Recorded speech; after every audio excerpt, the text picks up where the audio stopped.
Thought forms are bundles of cluttered energy from this or previous lifetimes. Think about every single time you had a negative thought. Ultimately, there's no positive or negative, but let's call it more preferable or less preferable. You had a thought form that said something about yourself that was not going to benefit your life on earth. Life on earth means manifestation. You breathing, you existing, you walking is manifestation. I think it's absurd for there to be courses on love, attraction, and manifestation because you are an attractor field and you're manifesting yourself every time. So it's counterintuitive for you to try to do something or learn to do something that you're doing by yourself. So this is the opposite. You go in reverse. It is, what are the thought forms that you may be carrying from these or previous lifetimes that may be hindering the things that you want to see crystallize?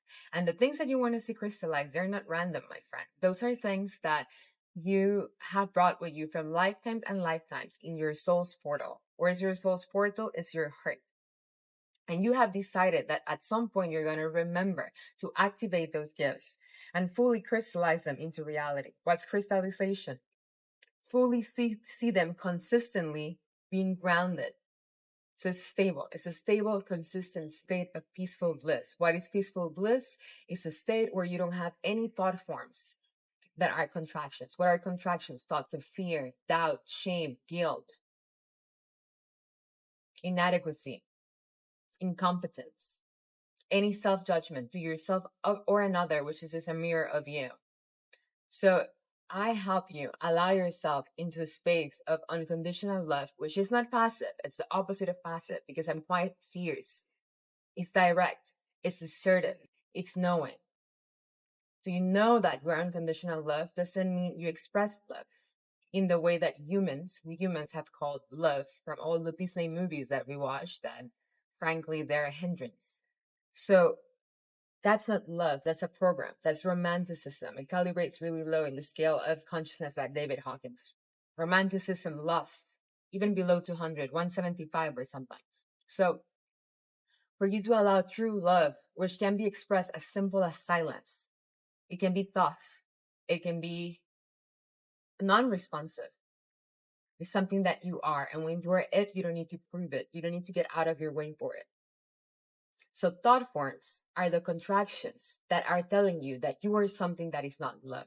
And anything that's not love, true love with capital T, capital L, is the only thing that truly exists. So everything else has been just a construction, a fabrication, an illusion that you have been playing out. And if it's not supporting your ultimate experience of your soul's highest potential for the incarnation, then it's not serving you. And then it doesn't matter what you do, because you're going to keep walking in the same spiral, in the same circle, until you identify the thought form. You deconstruct it through the sensation. This is visceral. This is in a nervous system level, in a cellular memory level. For you to open up the gates, the floodgates, for more love light.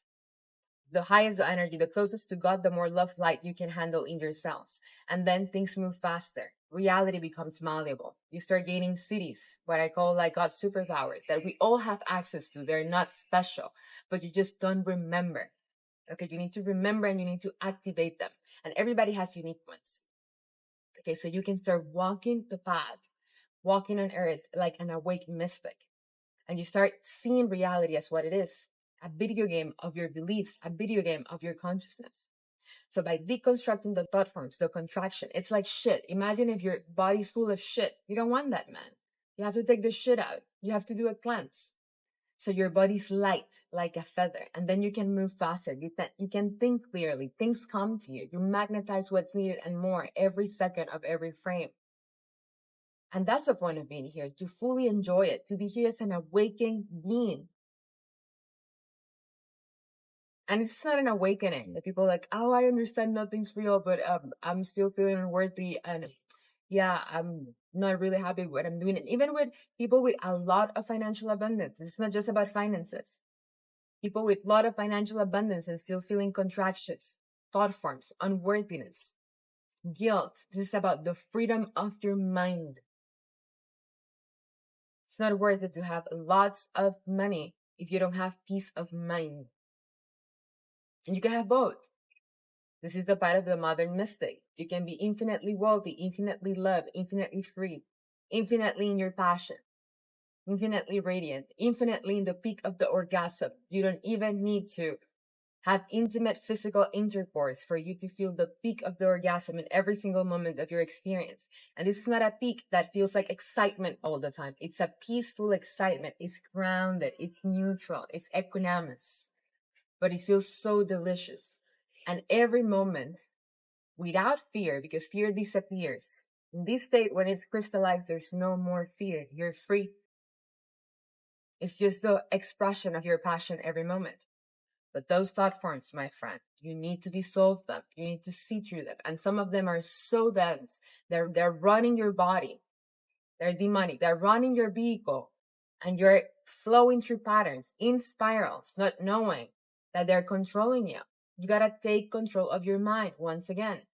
Take power of your mind, divine love, and allow your higher self to be the one that guides your vehicle. And at some point, the momentum, the spiritual momentum is so high, you cannot go back.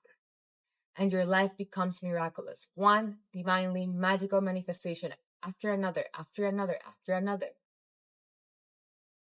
That's a modern mystic.